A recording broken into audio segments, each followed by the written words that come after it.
The fact that Eric Clapton made an appearance on While My Guitar Gently Weeps is frequently the first point brought up when discussing the Beatles song.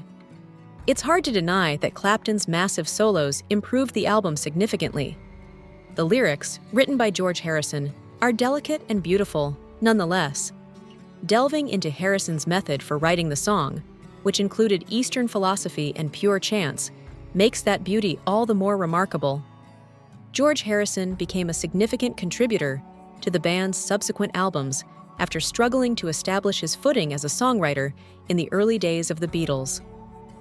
John Lennon and Paul McCartney still managed to show him contempt on occasion, which was unfortunate.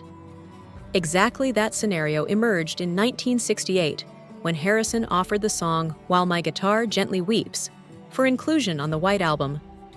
After failing to gain John and Paul's enthusiasm for the song, he decided to bring in his friend Eric Clapton to contribute to it. The band, together with Clapton, recorded a fantastic version of the song, and suddenly, everyone was really into it.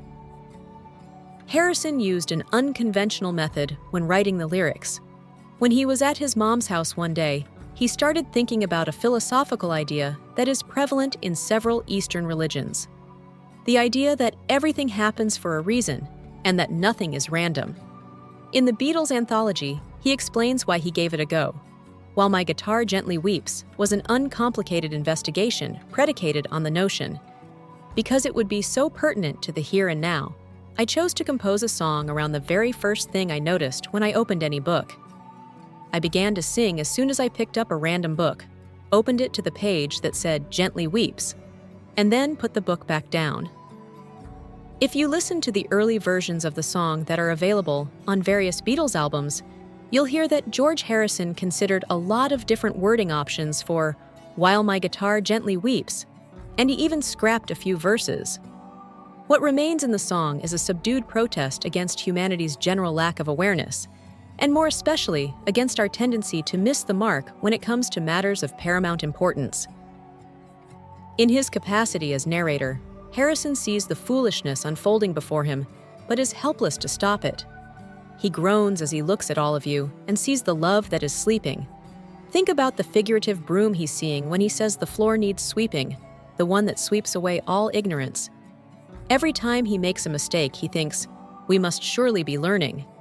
But he still doesn't see why everyone else seems to be blind to his mistakes. His solution is to let his guitar express his anguish instead of him. We can only assume that the vast majority of people are actually Harrison's intended audience in the middle eights, although he does seem to be addressing a single individual there. Words like, I don't know how someone controlled you, and they bought and sold you, come out of his mouth with a hint of disdain and discouragement. These people continue to blunder along, twisted and diverted by some invisible hand. It appears like Harrison is so upset that he can't even complete his idea as the last stanza comes around. I stare at you all, and all he can do is murmur. Feel free to get down to While My Guitar Gently Weeps and groove to Eric Clapton's axe mastery. Keep in mind that George Harrison got at its crucial message by turning a page.